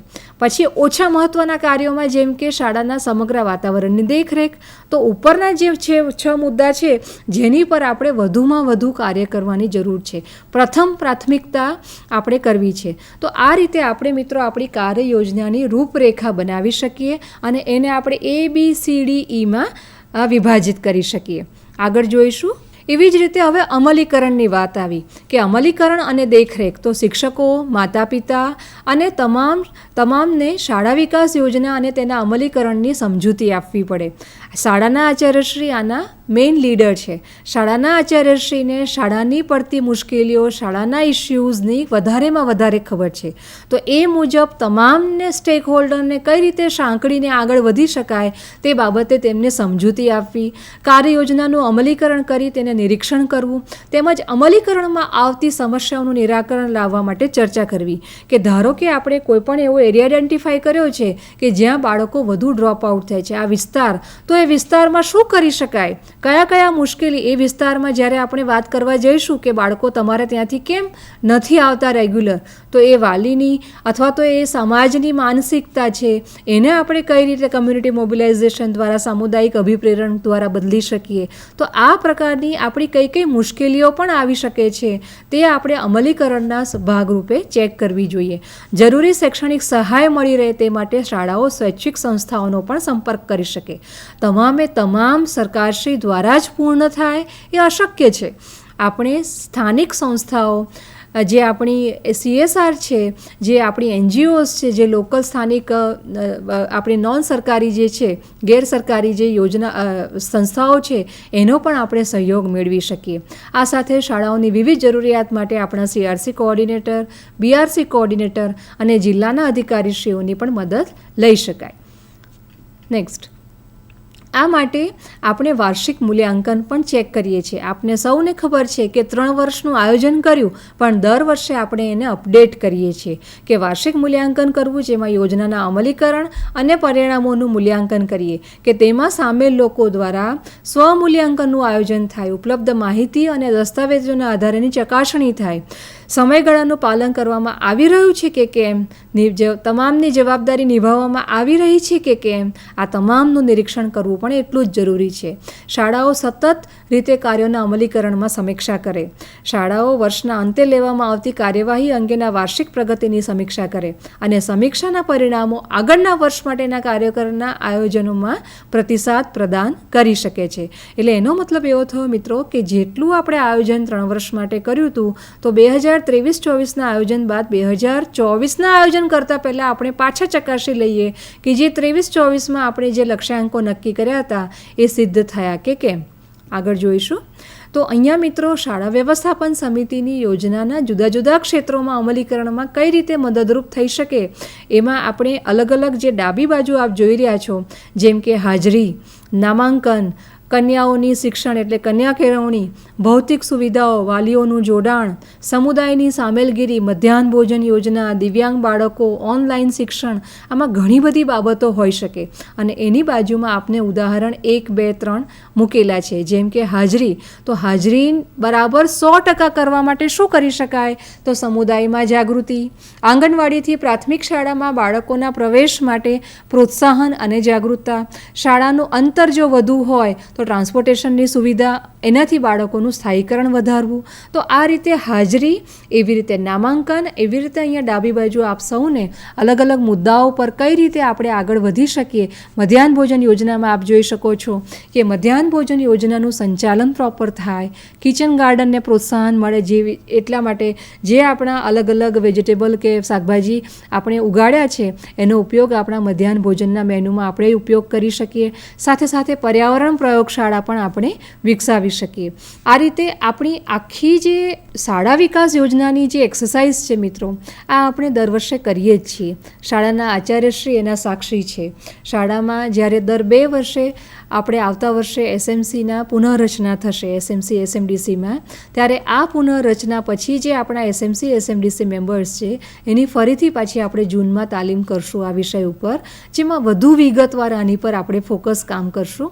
અત્યારે આપને થોડી ઝાંખી આપી છે અને આ ઝાંખી આપવી એટલા માટે જરૂરી હતી કે આપણે આગામી 23-24નું પ્લાનિંગ અત્યારથી જ કરવાનું શરૂ કરી દીધું છે. આપણે એન્યુઅલ વર્ક પ્લાન અને બજેટ, જે આપણું એન્યુઅલ વર્ક પ્લાન અને બજેટ રાજ્ય કક્ષાએ તૈયાર થાય છે, જેમાં શાળાના SMCથી CRC કોઓર્ડિનેટર, CRC કોઓર્ડિનેટરથી BRC કોઓર્ડિનેટર, BRCથી જિલ્લા લેવલે અને જિલ્લાથી રાજ્ય કક્ષાએ, એવી રીતે આપણું રાજ્ય સરકારમાં અને ભારત સરકારમાં બજેટના પ્રપોઝલ તૈયાર થઈ રહ્યા છે. તો તે મુજબ આપણે એ બધા જ બજેટ પ્રોવિઝન કરીને આગામી 23-24માં એ સુવિધાઓ, જેમ કે શાળામાં ગર્લ્સ ટોયલેટની સંખ્યા નથી, એવી કેટલી શાળાઓ છે જ્યાં ગર્લ્સ ટોયલેટ નથી, તો રાજ્ય કક્ષાએ જ્યારે આ બાબતની સમરી થાય તો એ સમરી આપણે ભારત સરકારના અથવા તો રાજ્ય સરકારના બજેટમાં મૂકીએ છીએ. એ જ રીતે ટ્રાન્સપોર્ટેશનની વ્યવસ્થા, કે ટ્રાન્સપોર્ટેશનમાં ખરેખર કેટલા જ બાળકોને જરૂરિયાત છે, એ આપણે જો આ એક્સરસાઇઝ ન કરીએ તો આપણને ખબર પડે નહીં કે કેટલા બાળકોના ટ્રાન્સપોર્ટેશનની બજેટરી જોગવાઈ કરવાની જરૂરિયાત છે. તો આ સાથે મિત્રો આપને અહીંયા અમારા દ્વારા પ્રેઝન્ટેશનના માધ્યમથી શાળા વિકાસ યોજના કેવી રીતે પુરાવા આધારિત એવિડન્સ બેઝ આપણે બનાવી શકીએ એ બાબતે આપને માર્ગદર્શન આપવાનો પ્રયત્ન કર્યો છે. આપ સૌને આમાં સમજ પડી હશે અને તે મુજબ જ આપણે આવતા વર્ષની એટલે 23-24ની પ્લાનિંગ કરીશું. આભાર મિત્રો. આ તબક્કે આપણા માનનીય સચિવ શ્રી સમગ્ર શિક્ષા આપણી સાથે ઉપસ્થિત છે. મહેતા સાહેબને આપણે વિનંતી કરીએ કે કોવિડ લોસ અન્વયે જે શિક્ષણમાં સાતત્યતા જળવાતી નથી તે બાબતે આપણે આપત્તિ વ્યવસ્થાપન અન્વયે જ્યારે શિક્ષણમાં લોસ થાય છે ત્યારે શું કરી શકીએ તે બાબતે આપણે મહેતા સાહેબનું માર્ગદર્શન મેળવીશું. નમસ્કાર મિત્રો, ગુજરાત સરકારના શિક્ષણ વિભાગ હેઠળના સમગ્ર શિક્ષા દ્વારા તેમજ GIDMના સહયોગથી રાજ્યની શાળાઓમાંથી પસંદ કરવામાં આવેલ શિક્ષકોને ફોકલ પોઈન્ટ ટીચર્સ તરીકેની તાલીમ આપવામાં આવેલ છે અને તે લોકોને પદ્ધતિસરની ટેકનિકલ તેમજ એકેડેમિક બાબતોની ટ્રેનિંગ આપવામાં આવેલ છે. આજે મારે ફોકલ પોઈન્ટ ટીચર્સને વાત કરવાની છે કે આપત્તિના સમયે શિક્ષણ કાર્યને જોખમ ન થાય, શિક્ષણ કાર્ય સાતત્યતાપૂર્વક ચાલે, એના માટે તેઓ શું કરી શકે. મિત્રો, વાવાઝોડું હોય, ભૂકંપ હોય, દુષ્કાળ, ચક્રવાત, રોગચાળો હોય, ભૂસ્ખલનની ઘટના હોય, જ્વાળામુખી હોય કે સુનામી પ્રકારના તોફાન હોય, એ સમયે જ્યારે માનવ જીવન ડિસ્ટર્બ થયેલું હોય, માળખાકીય સુવિધાઓને જ્યારે નુકસાન થયેલું હોય અને તારાજી સર્જાઈ ગઈ હોય, ત્યારે માળખાકીય તેમજ અન્ય બાબતો માટે તો વ્યવસ્થા તંત્ર કામે લાગેલું હશે. શિક્ષણ ન જોખમાય, બાળકોમાં નિરાશાનો ભાવ ન થાય, બાળકોમાં કશું શીખી નથી રહ્યા એવું ન લાગે, એના માટે ફોકલ પોઈન્ટ ટીચરની મુખ્ય ભૂમિકા છે. કેવી રીતે પોતે કામ કરી શકે એને વિચારવાની જરૂર છે. મિત્રો, જ્યારે આ પ્રકારની પરિસ્થિતિ સર્જાય ત્યારે સ્વાભાવિક છે કે વર્ગખંડો પણ સારી હાલતમાં ન હોય, શાળા પણ અવેલેબલ ન હોય, ત્યારે જૂની પુરાણી ગુરુકુલ પદ્ધતિમાં ઝાડ નીચે ભણાવવાની પણ એક પદ્ધતિ હતી. તો નૈસર્ગિક વાતાવરણનો ઉપયોગ કરીને જરૂર લાગે તો બાળકો જે વિસ્તારમાંથી આવે છે એ વિસ્તારમાં જઈને ગેધરિંગ કરીને, બીજી કોઈ સુવિધા ન હોય તો છેતરંજી પાથરીને પણ બાળકોના લર્નિંગ લોસને પૂરો કરવાનો પ્રયત્ન કરી શકાય. મિત્રો, ઘણા બધા માર્ગ એવા છે કે જેનો ઉપયોગ કરીને તમે શિક્ષણ ચાલુ રાખી શકો. આપને પદ્ધતિસરની તાલીમ આપવામાં આવેલી છે, એની અંદર આ બાબતની ડિટેલ ચર્ચા કરવામાં આવેલી છે. તો શિક્ષકની નિષ્ઠા, શિક્ષકની પોતાની દાનત અને આચાર્યશ્રીનું નેતૃત્વ, એ બધાનો ઉપયોગ કરીને આપ આપત્તિના સમયમાં વિદ્યાર્થીઓનો લર્નિંગ લોસ ના થાય એના માટે જુદી જુદી પદ્ધતિથી આપ કામ કરી શકો છો. એ પદ્ધતિ આપે પોતે ઉપજાવેલા મૌલિક ઉપાયો પણ હોઈ શકે. ખેતરમાં, વાડીમાં, ખુલ્લા ગ્રાઉન્ડની અંદર કે જ્યાં નુકસાન થવાની સંભાવના ઓછી હોય એવા વિસ્તારમાં બાળકોને એકઠા કરીને આપ ક્ષમતા મુજબ શિક્ષણ કાર્ય કરાવી શકો છો. તો આજના દિવસે આપને અપીલ કરું છું કે આપત્તિ વ્યવસ્થાપનના સંદર્ભમાં ડિઝાસ્ટર જ્યારે સર્જાય ત્યારે પદ્ધતિસરના પ્રયાસો દ્વારા બાળકને શિક્ષણમાં શીખવાની ઉણપ ન સર્જાય એવા લર્નિંગ લોસ નિવારવાના ઉપાયો આપના તરફથી થશે એવી અપેક્ષા રાખું છું. ધન્યવાદ. ભારત માતા કી જય. મહેતા સાહેબે ખૂબ સરસ માર્ગદર્શન આપ્યું મિત્રો, કે કઈ રીતે આપણી કોઈપણ પ્રકારની આપત્તિ આવે છે ત્યારે શિક્ષણમાં લોસ ન થાય બાળકોનો, તે બાબતે આપણે કઈ રીતે કામગીરી કરી શકીએ. ખૂબ સુંદર માર્ગદર્શન આપ્યું. સાહેબનો ખૂબ ખૂબ આભાર. આભાર સાહેબ. કાર્યક્રમને આગળ વધારતા આપણી વચ્ચે આપણા સમગ્ર શિક્ષણના નાયબ નિયામક શ્રી GM ખરાડી સાહેબ ઉપસ્થિત છે. ખરાડી સાહેબ સમગ્ર શિક્ષા આપણી સ્ટેટ કચેરીમાં સેકન્ડરી એજ્યુકેશન, RMSA શાળાઓ અને CWSN બાળકોના શિક્ષણ, એટલે ચિલ્ડ્રન વિથ સ્પેશિયલ નીડ્સ, દિવ્યાંગ બાળકોના શિક્ષણની જે અલગ અલગ પ્રવૃત્તિઓ કરવાની હોય છે એની સાધન સહાયની કામગીરી છે, આવી તમામ જવાબદારી સાહેબશ્રી ઉપાડી રહ્યા છે. આજના આપણી તાલીમમાં SMC અને SMDC સભ્યોને આ બાબતે સાહેબ માર્ગદર્શન આપશે. સાહેબને વિનંતી કરીએ કે સાહેબ એમનું માર્ગદર્શન આપશે. ખરાડી સાહેબ, પ્લીઝ. થેન્ક યુ દર્શનાબેન. જિલ્લા કક્ષાએ આ તાલીમમાં હાજર રહેલા તમામ શાળા મેનેજમેન્ટ કમિટીના અધ્યક્ષશ્રી, સભ્યોશ્રી તેમજ SMDના અધ્યક્ષશ્રી અને સભ્યશ્રીઓ તમામને હું આ તાલીમમાં હાજર રહેવા બદલ વેલકમ કરું છું, આવકારું છું. આમ તો SMCની તાલીમમાં તમે શાળાઓમાં ઘણી વખત લીધી હશે, પણ ખાસ મારે આજે આપને ધ્યાન દોરવાનું છે કે આપણે પ્રાથમિક શાળાઓ કે માધ્યમિક શાળાઓમાં, સામાન્ય શાળાઓમાં પણ સમાવેશી શિક્ષણ એટલે કે ઇન્ક્લુઝિવ એજ્યુકેશન ચલાવીએ છીએ. એટલે કે દિવ્યાંગ વિદ્યાર્થી આપણી સામાન્ય શાળામાં સામાન્ય વિદ્યાર્થીની સાથે જ બેસીને એ જ શાળામાં અભ્યાસ કરે એવી એક યોજના રાજ્ય સરકારે અમલમાં મૂકી છે અને જેનો આપણે અમલ કરીએ છીએ. અને આ દિવ્યાંગ વિદ્યાર્થીઓ આપણી સામાન્ય શાળામાં જ અભ્યાસ કરે છે. તો SMCના સભ્યોને ખાસ મારી એ વિનંતી છે કે તમે જ્યારે શાળામાં આવો કે તમારા ફળિયામાં કોઈ દિવ્યાંગ વિદ્યાર્થી રહેતા હોય તો એમને જે વિદ્યાર્થી જે ધોરણમાં અભ્યાસ કરતો હોય એ ધોરણમાં શાળામાં નિયમિત જાય એ બાબતે પ્રોત્સાહન કરે. આ સાથે આપણે દિવ્યાંગ વિદ્યાર્થીઓને સમગ્ર શિક્ષા કચેરી તરફથી જિલ્લા કક્ષાએ અને તાલુકા કક્ષાએ દિવ્યાંગ વિદ્યાર્થીઓના રિસોર્સ રૂમ તૈયાર કરવામાં આવે છે. ત્યાં દર શનિ રવિ વિદ્યાર્થીઓને ફિઝિયોથેરાપી તાલીમ તેમજ બીજી અન્ય તાલીમ પણ આપવામાં આવે છે. તેમજ જે દિવ્યાંગ વિદ્યાર્થીઓની જરૂરિયાત છે એવા વિદ્યાર્થીઓને આપણે સમગ્ર શિક્ષા કચેરી તરફથી મેડિકલ કેમ્પના ચકાસણીનું આયોજન કરીએ છીએ, જેમાં જે નિષ્ણાંત ડૉક્ટરોની ટીમો આ વિદ્યાર્થીઓને ચકાસે છે.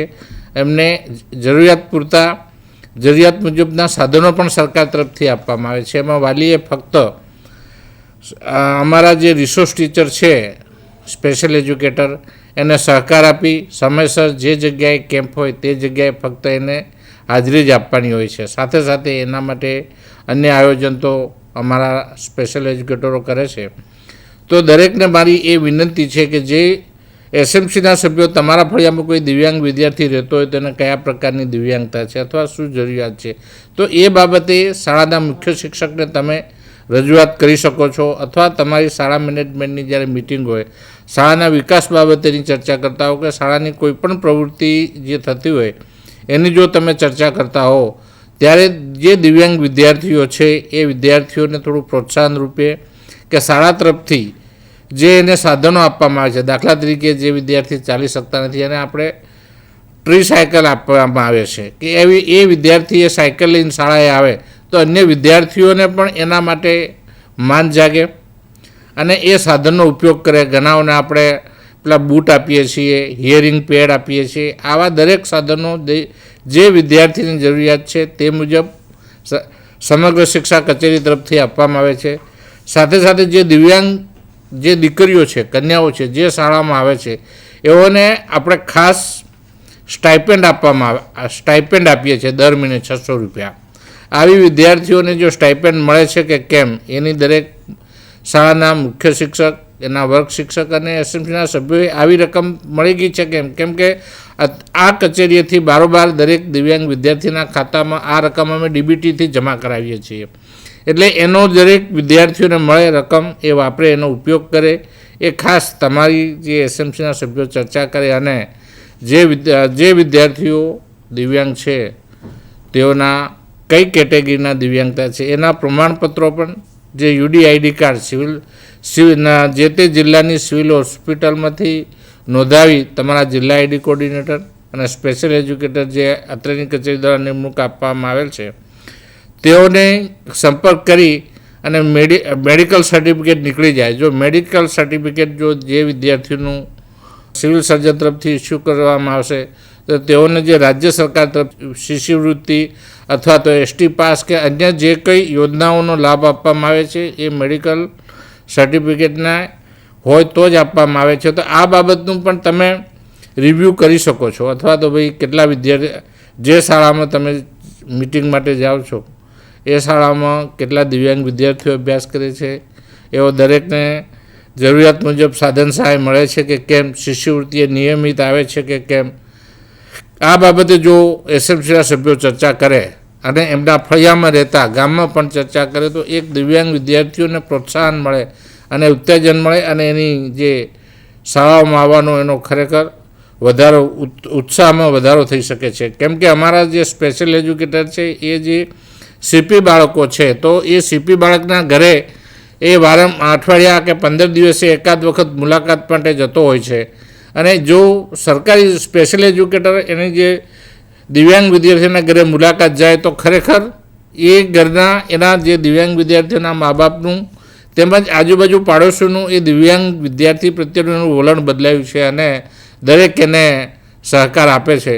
તો આવું એક એસએમસીના સભ્યો તરફથી આ રાજ્ય સરકાર છે એ ખાસ અપેક્ષા રાખે છે કે ભાઈ સરકાર તો કામ કરે જ છે, એના માટે બધી જ સુવિધાઓ, નાણાકીય આયોજન છે, તમામ બાબતો સરકાર તરફથી એનું આયોજન કરવામાં આવે છે. પણ તમારી કક્ષાએથી પણ ગામમાં શાળા કક્ષાએ અથવા તમારા આજુબાજુ પાડોશમાં રહેતા હોય તો આવા દિવ્યાંગ વિદ્યાર્થીઓને તમારા તરફથી જાણકારી આપવામાં આવે કે જે વાલી છે એ જે કદી મિટિંગમાં નથી ગયો કે કોઈ શાળાએ નથી ગયો તો આવા વિદ્યાર્થીઓને એનો ઉત્સાહમાં વધારો થાય છે અને સરકાર તરફથી એને તમામ લાભ આપવામાં આવે છે. કેમ કે સરકારની જે સમાવેશી શિક્ષણ છે એ દિવ્યાંગ વિદ્યાર્થીને પોતાનું એકલતાપણું ન લાગવું જોઈએ. એ પણ સામાન્ય વિદ્યાર્થી જેમ જ સામાન્ય રીતે અભ્યાસ કરે અને પોતાની કારકિર્દીમાં સુધારો કરે. કેમ કે એક કહેવત છે કે ભાઈ દયા નહીં સથવારો જોઈએ, એમ કે જે કંઈ દિવ્યાંગ છે એને જો શરૂઆતથી જ થોડી ઘણી સુવિધા કે એને માર્ગદર્શન આપવામાં આવે તો એ ખરેખર પોતાની તે સ્વતંત્ર જીવન જીવી શકે અથવા શિક્ષણ મળી શકે, પોતાનું ઘર ચલાવી શકે. તો એક એસએમસીના સભ્યોની આ એક ખાસ જવાબદારી છે તમારી કે ફક્ત શિક્ષણ કે શાળાના સાંસ્કૃતિક કાર્યક્રમો જ ન જોતા આ બાબતે ભાઈ મેડિકલ કેમ્પ ક્યારે આવવાનો છે, કેટલા વિદ્યાર્થીઓના સર્ટિફિકેટ બાકી છે કે શું સુવિધા બાકી છે, આવી એસએમસીના સભ્યો તરફથી રિવ્યૂ અને જાણકારી થાય તો ખાસ એનું એ વિદ્યાર્થીઓને પ્રોત્સાહન મળે. સાથે સાથે દિવ્યાંગ વિદ્યાર્થીઓને આપણે 10મા અને 12મા ધોરણમાં જે છે તેમાં સ્પેશિયલ સુવિધા આપીએ છીએ. ઓછા એમને 20 માર્ક ગ્રેસિંગ પાસ કરવાની જોગવાઈ છે. સાથે એમને જાહેર પરીક્ષાની બેઠક વ્યવસ્થા અલગ રૂમમાં એની દિવ્યાંગતાને અનુરૂપ આપવાની છે. આવા પણ લાભો મળે છે. તો આવા વિદ્યાર્થીઓને આપના તરફથી થોડું પ્રોત્સાહન મળે તો આ વિદ્યાર્થીઓ ખાસ કરીને પોતાનું જીવન જીવી શકે. કેમ કે રાજ્ય સરકાર તરફથી દિવ્યાંગ માટે ઘણી બધી યોજનાઓ બનાવી છે. કાયદો પણ બનાવવામાં છે કે right of person with disability act 2016 એ રાજ્ય સરકાર તરફથી અમલમાં મૂકવામાં આવ્યો છે. પરંતુ આપણે તો અભ્યાસ કરતા દિવ્યાંગ વિદ્યાર્થીઓને ધ્યાનમાં લઈએ છીએ. બાકી દિવ્યાંગ વિદ્યાર્થી જે છે અમુક એજના એમને રાજ્ય સરકાર તરફથી અમુક પ્રકારની ઓછા વ્યાજે લોન પણ મળે છે અને સુવિધાઓ પણ મળે છે. એટલે આ બાબતો જો તમારામાં જાણકારી હોય તો તમે દરેકને આપી શકો છો. એ અમારું જે એલિમ્કો છે, અમારા જે સ્પેશિયલ એજ્યુકેટર છે, ઘણા હવે શાળામાં આપણા સમગ્ર શિક્ષા તરફથી જે વિદ્યાર્થી દિવ્યાંગ છે તો એની દિવ્યાંગતાની કેટેગરી રૂપ સ્પેશિયલ શિક્ષકોની પણ નિમણૂક કરવામાં આવી છે. એક શાળામાં 3 થી 4 વિદ્યાર્થીઓ એ શાળામાં અમે સ્પેશિયલ નિમણૂકો કરી છે અને વધુ નિમણૂકો પણ હવે ટૂંક સમયમાં થવાની છે. પરંતુ જે વિદ્યાર્થી શાળાએ જ નથી જતા આવા વિદ્યાર્થીઓને શાળાએ આવતા થાય એની જવાબદારી તમામ એસએમસીના સભ્યોની છે, સહકારની છે. તેમજ સાથે સાથે શાળાના વર્ગ શિક્ષક અને મુખ્ય શિક્ષકની પણ જવાબદારી છે. તો આપણે આમ બધા જો સાથે મળીને કામ કરશું તો એક દિવ્યાંગ વિદ્યાર્થીઓનું સમગ્ર શિક્ષા તરફથી જે આયોજન કરવામાં આવે છે એમાં ખૂબ સહકાર મળી રહેશે.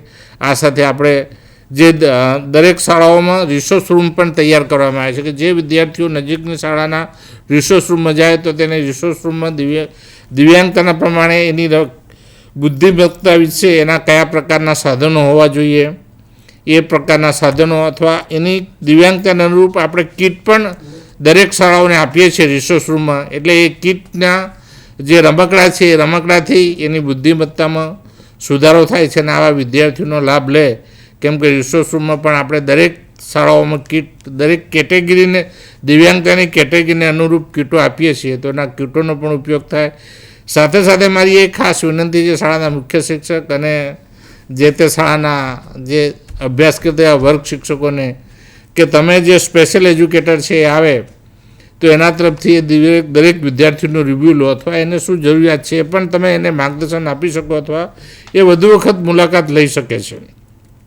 એટલે આમ દિવ્યાંગ વિદ્યાર્થીઓને શિક્ષણમાં સારામાં સારી પ્રગતિ કરે અને જેને આપણે સામાન્ય વિદ્યાર્થીની જેમ જ ઉત્તર પ્રગતિ કરે એવી ખાસ એસએમસી અને એસએમડીના સભ્યો સહકાર આપે એવી અમારી સમગ્ર શિક્ષા કચેરીની ખાસ અપેક્ષા રાખીએ છીએ. જય હિન્દ, જય ભારત.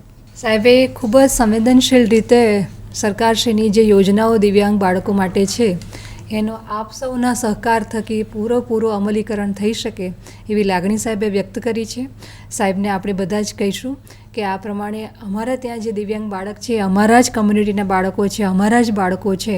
આ બાળકો માટે સરકારશ્રી દ્વારા જો આટલી બધી યોજનાઓનો લાભ મળતો હોય તો સુનિશ્ચિત કરીએ કે આ બધા જ બાળકોને આપણે લાભ આપી શકીએ.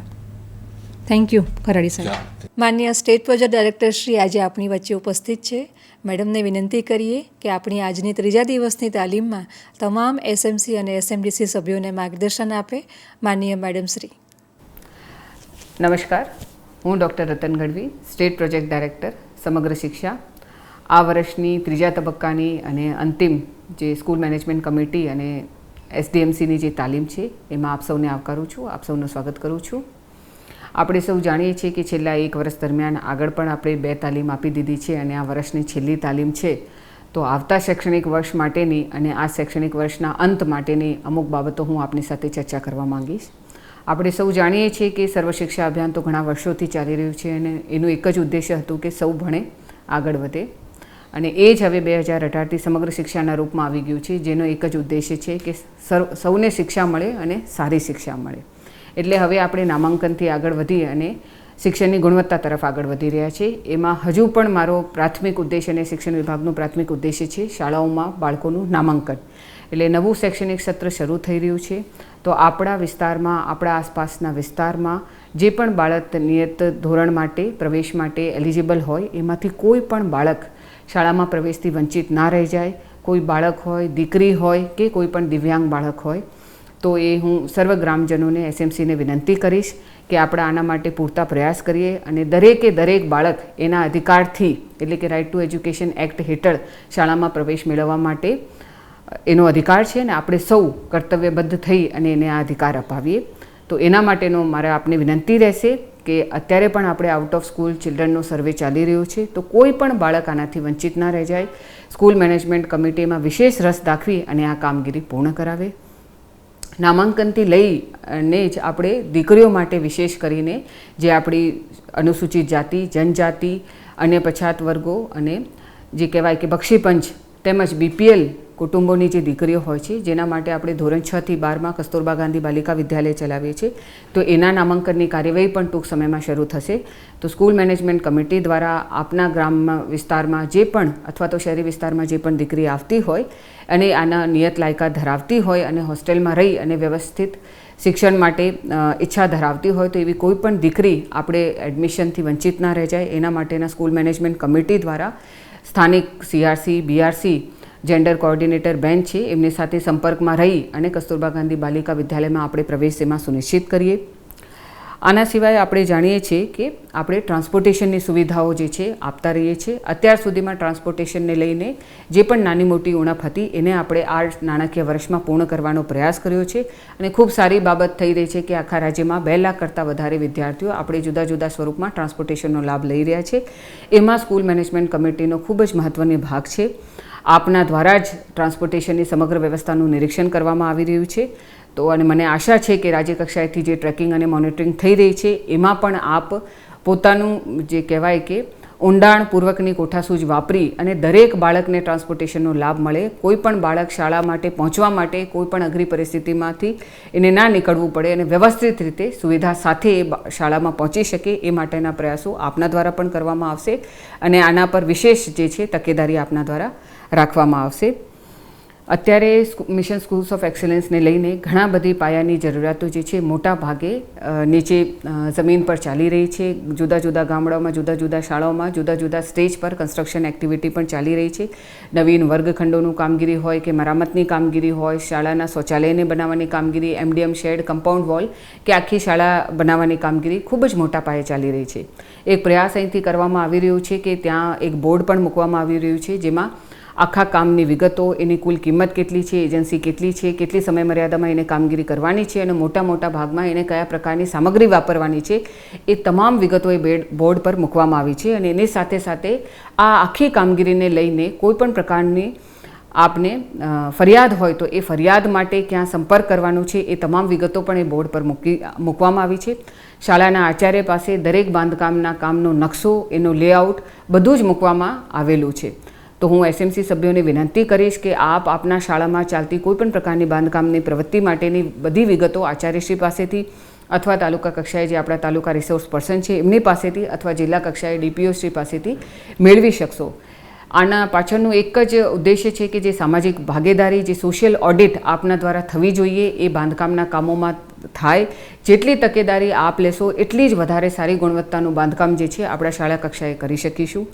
એના સિવાય ઘણી બધી ગ્રાન્ટ જે છે 5 લાખની મર્યાદામાં અત્રેથી સ્કૂલ મેનેજમેન્ટ કમિટીને પણ ફાળવવામાં આવી છે કે જેમાં આપના દ્વારા શૌચાલય છે કે નાની મોટી રિપેરિંગનું કામકાજ ચાલી રહ્યું છે. એમાં પણ આપ જે છે વિશેષ રસ દાખવી, વિશેષ તકેદારી રાખવી રાખી અને આ બાંધકામની કામગીરી સમયમર્યાદામાં પૂર્ણ કરશો, જેથી બાળકોને જે સવલતો આપને આપવાની છે એ આપણે આ જ શૈક્ષણિક વર્ષમાં આપી દઈએ અને આવતા શૈક્ષણિક વર્ષમાં બાળક નવી સુવિધાઓ સાથે જે છે નવીન પ્રવેશ પ્રાપ્ત કરે. આના સિવાય જે છે આપણે ડિજિટલ ઇન્ફ્રાસ્ટ્રક્ચરના ભાગમાં પણ કમ્પ્યુટર લેબ, જ્ઞાનકુંજનું વિતરણની કામગીરી જે છે એ મોટા પાયે ચાલી રહી છે. અત્યારે એક તબક્કો ચાલુ છે અને બીજો તબક્કો આવતા શૈક્ષણિક વર્ષમાં શરૂ થશે. તો મારે એસએમસી સભ્યોને વિનંતી છે કે આપને જે પણ અહીંથી સામગ્રી પૂરી પાડવામાં આવી રહી છે એ સચોટ સારી અવસ્થામાં મળી છે કે નથી એને તકેદારી રાખે અને આચાર્યશ્રી સાથે એ તમામ વસ્તુઓથી અવગત અત્રેની રાજ્ય કચેરીને કરાવે અને આ જેટલું પણ માળખા નીચે ઉપલબ્ધ કરવામાં આવી રહ્યું છે એનો વિગતવારનો વિશેષ ઉપયોગ થાય, બાળકો એને વ્યવસ્થિત વપરાશમાં લે, શાળાઓ દ્વારા પણ અને શિક્ષકો દ્વારા એમાં રસ દાખવી અને આ તમામ સવલતોનો વિશેષ ઉપયોગ થાય એ તમામની જે છે નિગરાની આપના દ્વારા રાખવામાં આવશે એવી હું આશા રાખું છું. આ સિવાય આપણે સૌ જાણીએ છીએ કે આપણે સમયાંતરે જે છે દીકરીઓને તાલીમને લઈને, સ્વરક્ષણ તાલીમને લઈને ખૂબ મોટા પાયે ગ્રાન્ટ જે છે અત્યારે શાળાઓમાં ફાળવામાં આવી રહી છે અને હું આશા રાખું છું કે એસએમસીએ આમાં તકેદારી લીધી છે. આપણી દીકરીઓ પોતાના પગ પર ઊભી રહે, કોઈપણ પ્રકારે મુસીબત આવે ત્યારે અડીગ પોતાના આત્મવિશ્વાસનો પરિચય આપી અને મુસીબતથી લડી શકે એના માટેનો આ ઉદ્દેશ્ય છે, જેમાં આપણે 3 મહિનાની લગભગ 48 કલાકની તાલીમ જે છે દીકરીઓને દર વર્ષે આપતા રહીએ છીએ અને એના માટેની ખૂબ સારી એવી ગ્રાન્ટ શાળા કક્ષાએ અપાતી હોય છે. તો હું આશા રાખું છું કે આપ સૌએ એના માટેની એજન્સીની નિમણૂક કરી હશે અને દીકરીઓ એમાં સમયસર જે છે તાલીમ મેળવતી હશે. તો આનું પણ નિરીક્ષણ આપના દ્વારા કરવામાં આવે. આપણે દીકરીઓને માસિક ધર્મ સંબંધી કોઈપણ પ્રકારની અગવડ ના પડે એના માટેનું માર્ગદર્શન પણ આપી રહ્યા છે અને એના માટે જે પેડ વેન્ડિંગ મશીન છે, ઇન્સિનરેટર છે એ પણ સુવિધાઓ જે છે 2400 જેટલી શાળામાં ઉપલબ્ધ કરાવી છે. તો એમાં પણ આપણા શિક્ષકો દ્વારા બાળકીઓને વ્યવસ્થિત માર્ગદર્શન આપવામાં આવે અને આ જે સુવિધાઓ આપવામાં આવી છે એના બાળકીઓ વ્યવસ્થિત ઉપયોગમાં લે, જેથી કરીને કિશોરી અવસ્થામાં અને યુવાન વયમાં આના કારણે ઉત્પન્ન થતી કોઈપણ પ્રકારની રોગની શક્યતાઓ જે છે આપણે નકારી શકાય. તો એમાં પણ એસએમસીની સભ્યો દ્વારા રસ દાખવી એમને સરસ માર્ગદર્શન આપી અને કામગીરી સુચારુ રૂપે થશે એવી હું આશા રાખું છું. આપણે સૌ જાણીએ છીએ કે વોકેશનલ વિષયની કામગીરી પણ વિશેષ કરીને એસડીએમસીને લાગુ પડે છે, જે આપણે ધોરણ 9 થી 12માં કરી રહ્યા છે અને ધોરણ 6 થી 8માં પણ પ્રી વોકેશનલની કામગીરી કરી રહ્યા છે કે દરેક બાળક જે નવી નેશનલ એજ્યુકેશન પોલિસી આવી છે એના તહત જ્યારે પોતાનું શાળા શિક્ષણ પૂરું કરે ત્યારે એક કોઈ પણ સ્કિલની આવડત સાથે બહાર નીકળે. તો એના માટેના પણ કાર્યક્રમો આપની કક્ષાએ ચાલી રહ્યા છે.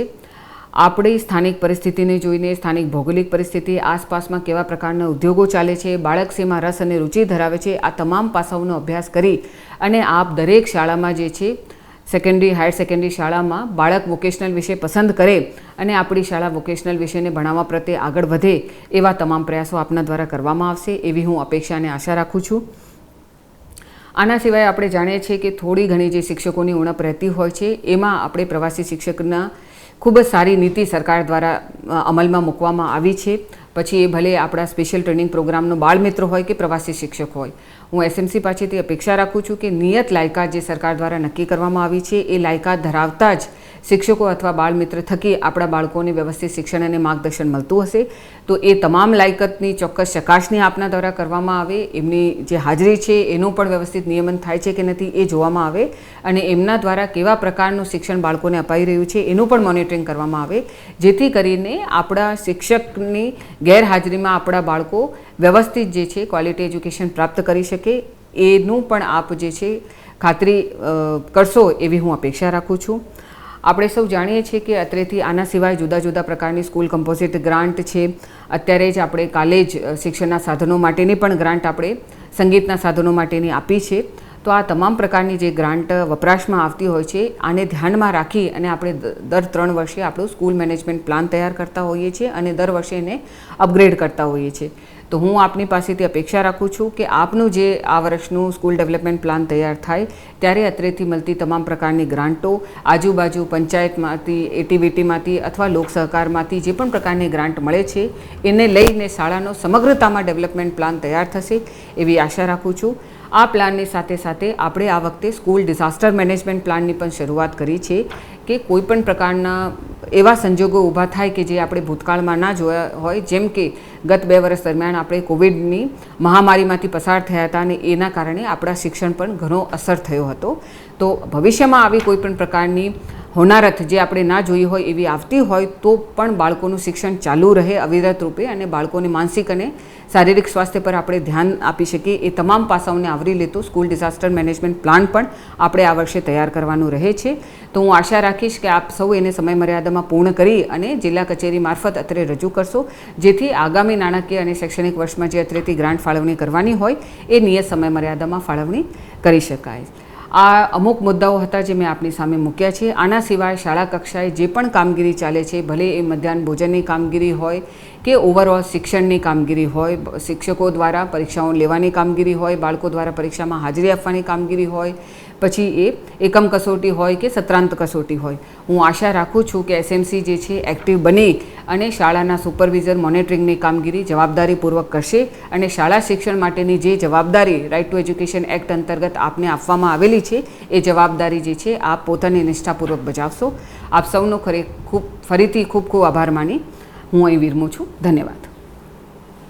મેડમે તમામ બાબતોને આવરી લઈને મિત્રો ખૂબ સરસ માર્ગદર્શન આપ્યું કે એસએમસી અને એસએમડીસીના સભ્યો કઈ રીતે સુંદર રીતે કામગીરી કરી શકે તો સરકારશ્રીની તમામ યોજનાઓનો સુચારુ અમલ થઈ શકે. આપણે જોયું ને કે કેટલી બધી સરકારશ્રી તરફથી યોજનાઓ અને ગ્રાન્ટ આપણને મળતી હોય છે. આ તમામ બાબતોનો જો સહેતુકપૂર્ણ ઉપયોગ થાય તો આપણા જ બાળકો છે એ બાળકો સુધી તમામ સુવિધાઓ પહોંચી શકે. આ તબક્કે આપણા માનનીય સ્ટેટ પ્રોજેક્ટ ડાયરેક્ટરશ્રીનો આપણે ખૂબ ખૂબ આભાર માનીએ છીએ. આભાર મેડમ શ્રી. હવે આ તાલીમના અંત ભાગ તરફ જઈ રહ્યા છે, તો સૌનો આભાર માનવો રહ્યો. આજની આપણી આ તાલીમમાં ચાલુ નાણાકીય વર્ષની 3જા દિવસની તાલીમ છે. આગામી તાલીમમાં નવા વર્ષમાં મળીશું, તો સૌનો આભાર માની લઈએ. બાયસેગના માધ્યમથી જોડાયેલ જિલ્લા શિક્ષણાધિકારીશ્રીઓ, જિલ્લા પ્રાથમિક શિક્ષણાધિકારીશ્રીઓ, શાસનાધિકારીઓ, જિલ્લાના તમામ મદદનીશ જિલ્લા coordinator, PRC, CRC, URC coordinator તેમજ જેના માટે આ તાલીમનું આયોજન થયું છે તેવા એસએમસી તેમજ એસએમડીસીના તમામ સભ્યો, આચાર્યશ્રીઓ સૌનો હું આ તબક્કે આભાર માનું છું. અને આ તાલીમનો અંત તરફ જઈ રહ્યા છે ત્યારે માનનીય સ્ટેટ પ્રોજેક્ટ ડાયરેક્ટરનો પણ હું આભાર માનું છું. તો આજની આ તાલીમ અહીંયા પૂર્ણ થાય છે. હવે આપણે નાણાકીય વર્ષ 23-24માં ફરી મળીશું. આભાર મિત્રો.